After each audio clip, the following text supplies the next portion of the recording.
You're listening to Legally Blissed Conversations. This podcast reclaims and rewrites the stories female attorneys have been told about how we should practice law, grow our businesses, treat our clients, treat ourselves, and craft our identities as female attorneys. We'll hear inspiring stories from current and former female attorneys, the ones who question the stories they've been told, the ones who aren't afraid to live boldly and step into their own power. We'll learn from women who define success on their terms. Through lighthearted and curious conversation, we'll unpack the challenges these inspiring female attorneys have already navigated. So join me on this journey. You'll be empowered and ready to rewrite a completely new story about what is possible for you. I'd like to welcome everyone to Legally Blissed Conversations and a special welcome today to Valerie Gonzalez. Valerie is the owner of San Gabriel Valley Law, the human resources law firm protecting California business owners. Prior to becoming an attorney, she had a long career as a human resources professional in hotels, retail, and corporate headquarters. San Gabriel Valley Law leverages her prior experience to provide practical, proactive solutions to common business owner pitfalls, because as Valerie often says, employee issues are legal issues. To Valerie, family is everything. In her free time, she loves playing with her daughter, Camilla, and her 1 niece and 5 nephews. She also enjoys teaching as an adjunct professor of human resources in a Master's of Legal Studies HR program, cheering on LA sports teams and volunteering as a volunteer attorney with Christian Legal Aid. Valerie, thank you again so much for being here and welcome. Let's talk about you today, and I want to hear all about your journey to where you are. Thank you, Susie. Thank you so much for having me. I appreciate it. Yeah, let's talk about all the things. So one thing I want to kind of start out with this, I think that your story is a little bit different because you went to law school a little bit later in life. And one thing I had asked about you was what you wanted listeners to know about you. Is that you were a single mom who changed careers midlife after heartbreak and becoming a single mom. You went to law school at night in order to make a better life for yourself and for your daughter. And this is such a beautiful statement. You said the best life comes from adversity, and women, specifically moms, hold the strength to do just about anything they set their mind to. Yep. Where do you get your inspiration? Oh, man. Well, nowadays it's my daughter. So she changed my whole life. I mean, I had always talked about becoming an attorney as sort of something that, as an attorney, now when you meet people, they say, oh, I thought about being an attorney. I think everybody thinks about it at some point. Like 1 second, and then they're like, right? Oh, no. Yeah, because we see it on TV, there's shows. It's such a career that people admire or aspire to. And so I always thought about it, and I would actually tell people, oh yeah, I think I'll go to law school one day, but I had no motivation and I was making no steps to accomplish that at all. So logically it would have never happened. But when I had my daughter, my whole life changed, and suddenly everything got really clear, and the motivation that I lacked prior, the discipline that I lacked, I had it. Wow. Because I had to. Because you had to. I think that's really interesting. And I had a feeling, I kind of had a gut feeling that you were going to say your daughter was your inspiration. That's kind of why I led into that. But I do think it's really interesting that, you did decide to go to law school after having already had a career. So when did I'm sure it was something that you were thinking about, but like, what was the spark that, like, what caused you to wake up one day and you're like taking the LSAT, applying to law school? Yeah, it's funny that you say wake up one day, because it really did feel like that. I know it felt like that for my parents. They were like, what? Yeah. Because it really did kind of happen like that. To be totally honest and frank, I had a really awful boss, and I had really awful bosses multiple times. I had really great bosses too, and some honestly that are my clients now too, which is wonderful. Great people, but I had a lot of bad bosses, and anyone who's had a bad boss, I know can relate.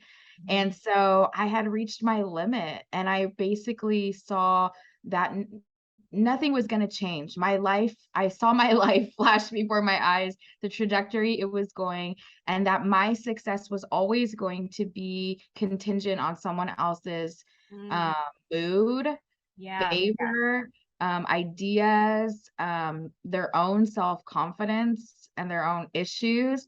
And that was not the life that I wanted for myself or for my daughter. I knew that I could create a life um, to be proud of if I could do it on my own.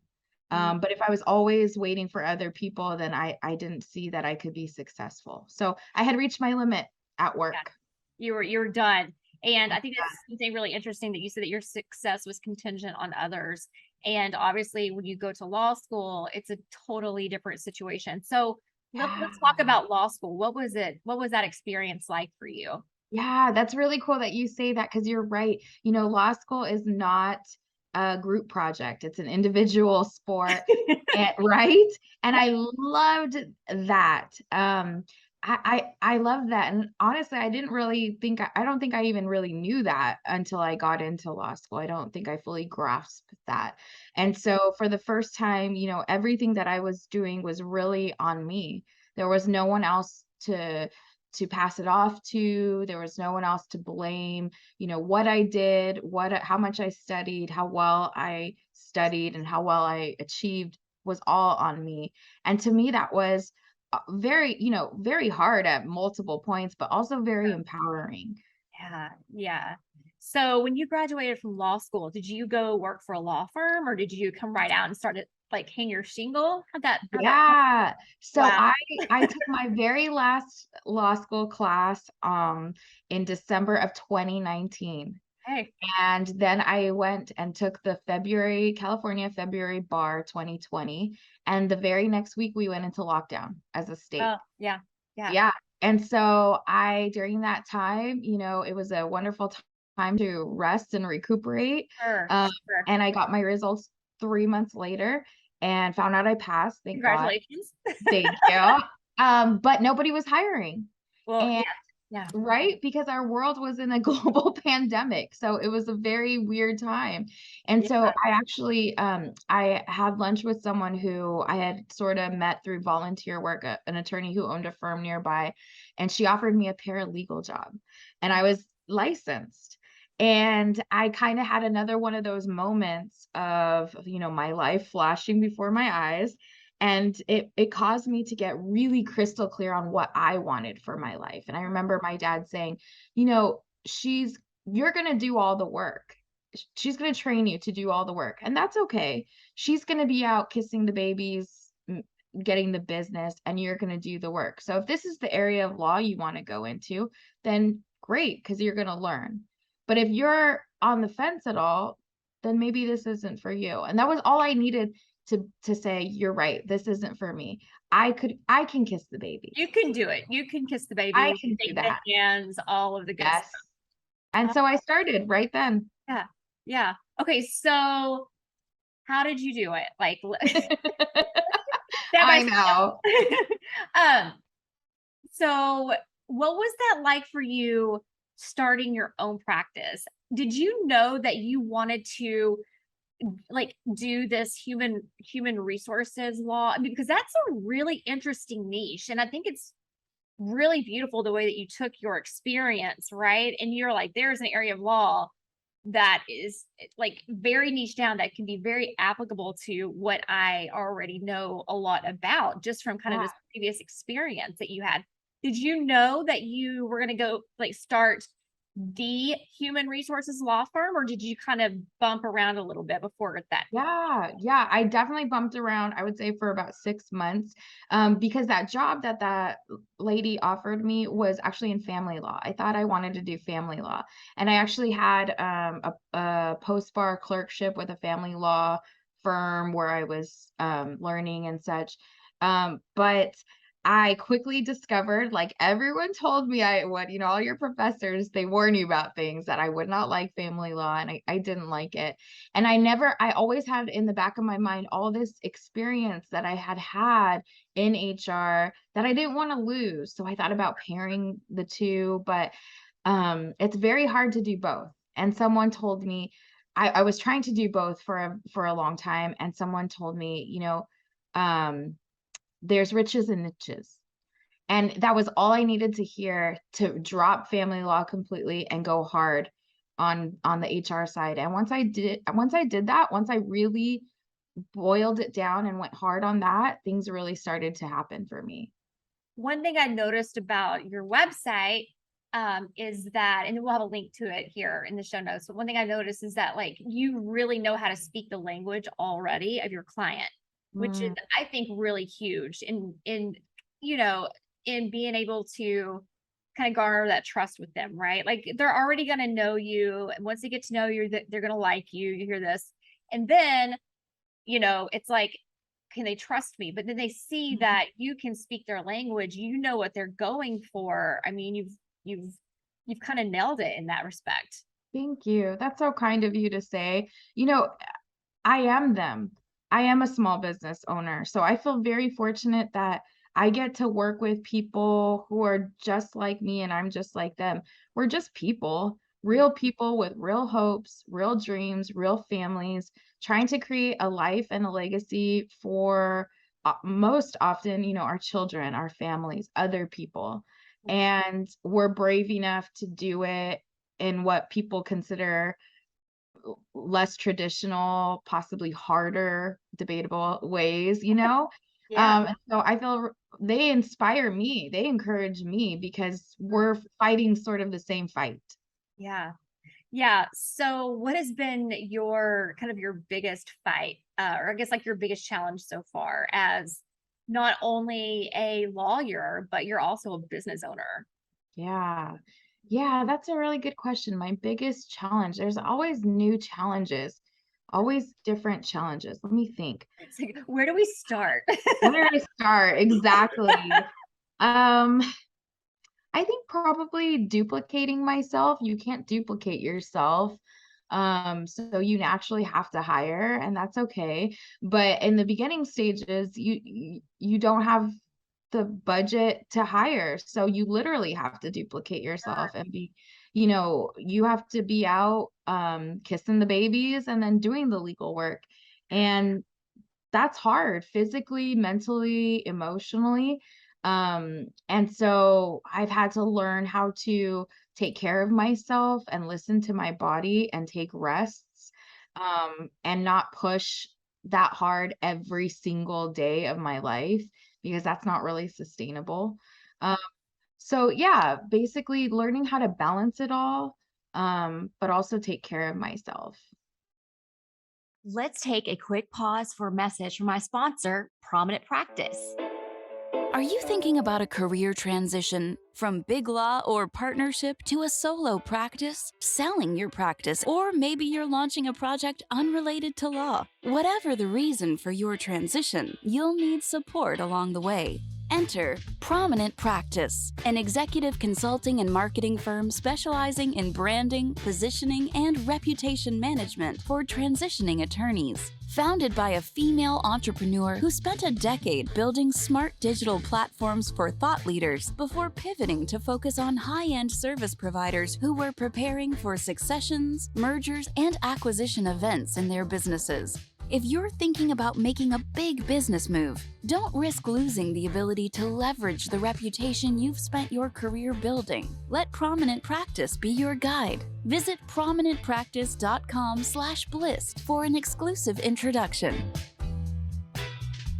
So, what has been your favorite thing about being a lawyer and business ownership? Yeah. Oh my gosh.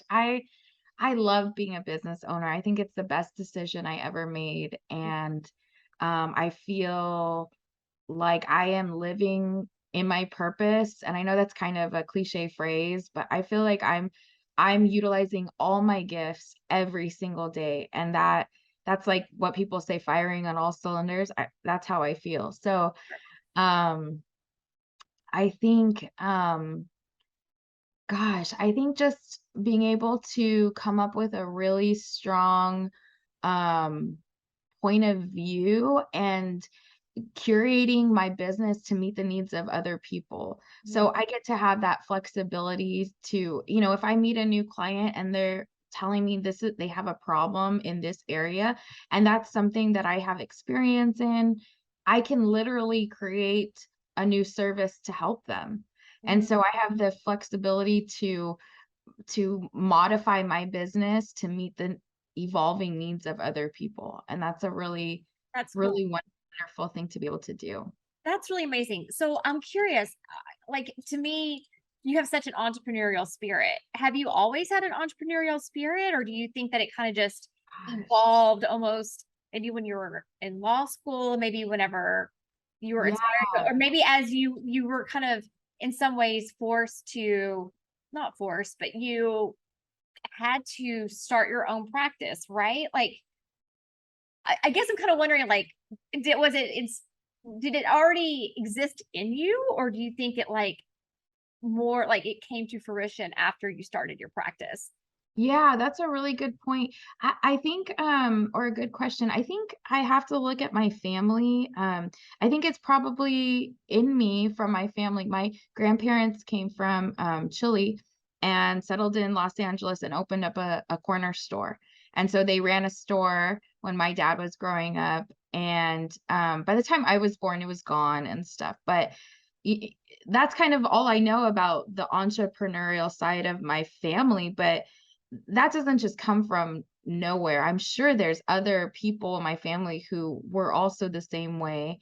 Yeah. And then they raised my dad. My dad grew up seeing that. So my dad has been probably the biggest supporter of me doing this. Mm, He's an immigrant, and immigrants have different mentalities about, the lands of opportunity and creating your own destiny because they've done it. They do it. And yeah. so he's always actually told me that I should start my own business, an HR consulting business. He Mm, always told me that. And so he's always been a big proponent of us, my brothers and I, kind of doing our own thing and paving our own path and having a side hustle and making money of our own talents and gifts and such. I never did it before, yeah. but when I was, deciding to do it, he was the number one cheerleader for that. Your biggest cheerleader. So Yeah. what does success look like to you? Mm. Success looks like living on my own terms, creating a life for my daughter on my own terms of my own values, and being able to live the life that I want, um, as I see fit. I know that might sound a little bit vague, but um, being able right now I travel for business a lot, for conferences and meetings and all of that, and I take my daughter with me on every single one. And so that's what I mean. It's creating a life where she has great memories and great experiences that perhaps she definitely wouldn't have if I worked a traditional 9 to 5, and her friends don't have. And so it's being able to give her wonderful experiences in life as I see fit. I have a feeling that you are going to be a huge inspiration for her and probably one of her biggest cheerleaders as well, because I it's aim going to to. be, yeah, it'll be interesting to see. How old is she right now? She's 9. Okay, she's 9, right? So she's starting to, she really understands, like, she knows what being a lawyer is about, right? She's like at this point where she's really starting to look up to you. A lot of the things and the actions that you're taking on a daily basis, she grasps that, right? I'm sure she understands, um, the challenges that you're facing and also the successes that you are also. So Yeah. what are you gonna tell her if she says, "Hey, mom, decided I wanna go to law school?" Oh my gosh, yes. I tell her all the time she should, that she's gonna be my partner. Oh, I And love so it. by the time she's ready, I'll hand her the firm Yeah. and she can do her thing, and she'll have it all ready made for her, and she can step in and such, but if she wants to, she doesn't have to. Yeah. So yes, I would absolutely encourage her to go to law school, just like I do anyone who has any sort of dream or hint that they would like to, or has any sort of gifts that align well with, practicing law, like being able to speak, being able to write. Because I don't think that, I know, at least in my experience, I was never encouraged to go to law school, despite having great parents and going to great schools. And I'm not really sure why that was, possibly because it's not as common of a profession for Latinos. Mhm. And so I'm committed to encouraging people to go to law school, specifically Hispanic girls, because there's not as many of us in the profession. So, what piece of advice would you give to a young girl who, let's say she's still in college and she's like, hey, Valerie, I'm thinking about, and she's a Hispanic girl. Let's say that she's thinking about going to law school. What piece of advice would you give her as she makes that decision? Yeah. Oh, well, I would just tell her to do it. Do Just it. do it. But I would encourage her to think about, what she wants to accomplish. Typically, when they say things like that, they wanna help people. Yeah. And what I see is a lot of people, a lot of Hispanic girls, at least in LA, in my area, and this is totally anecdotal, this is not based on research, seem to be funneled into sort of, social work and psychology, all wonderful professions, necessary professions. Um, but what I usually talk to them about is how they want to help and who they want to help. And rather than, you know, helping people um, once they're in sort of dire straits, perhaps, what if you could help people prior to that, even avoid all of that with creating and helping to perpetuate laws that help people instead of hinder people, or, just kind of asking them questions about that. Of course, there's different areas of law where you help people once they're in dire straits, of course, and that's necessary too. But then I talk to them about, their earning potential. Mhm. Um, if you could literally go to school maybe one more year and triple your earning potential, would that be worth it to you at some point in your life? And the answer is probably yes. Right. There's some pretty good ROI there. Yeah. And you may not think it now because you're, 25, you don't have Yeah. expenses, but trust me, that gets very real at a later point in life that you need to make money like Right. that. Right. And especially like once you have children, like you have, like you said, you want to give them an amazing life and as many opportunities as possible for them Yes. as well. Yes, Okay, you have exactly. not been out of law school for very long. You Mhm. graduated in 2019, you passed the bar in 2020. Um, if you could write yourself a little note, like let's just like envision like a time capsule, right? Let's say that you could write it yourself a note back to the day that you graduated from law school, knowing what you know now, 3 years later. What would you tell Valerie? Uh, I would tell her that she has everything she needs to be able to do this, that there is no reason she cannot do this, that her life is evidence that she can do this, and that it's within her power and her choice to be successful or not. And she just needs to decide. Decide to be successful, and you will be successful. But until you decide, it will never happen. Hmm. Maybe you should write a note to your little girl that says those very words, right? That she can open for Yes. graduation day. That would be really cool. Oh, So that's such a good idea. what's next for you? What's next for you in your practice? Well, I'm this morning I was working on my 2023 business plan. So I'm dreaming for the next year and the next few years. Um, growth, just future growth, more growth. I just hired my second employee, Oh wow. and in 2023 I will hire more and give more people opportunities to change their lives as well, because that's what I'm committed to. So future growth. I also got engaged recently. I met a wonderful man 3 years ago. Congratulations. Thank you. And we're planning a wedding in January. So a lot of a lot of crazy timelines and a lot of change coming up. We've lived with my parents for a long time. They've helped me raise my daughter, and so we'll be moving out. And so again, a lot of change on the horizon. Yeah. Yeah, and just trying to manage that really. I have a feeling that you are going to be able to manage this just fine, and it's going to be an amazing 2023 for you. Thank you. Thank you so much for hanging out with me and sharing a little bit of your journey. It's been just super interesting, and I'd love for you to tell people where they can find you. Thank you. I appreciate that, Susie. Likewise. You can find me on Instagram and TikTok and all the social media. My name is at SGV Law. And then online on my website, www.sangabrielvalleylaw.com. Awesome.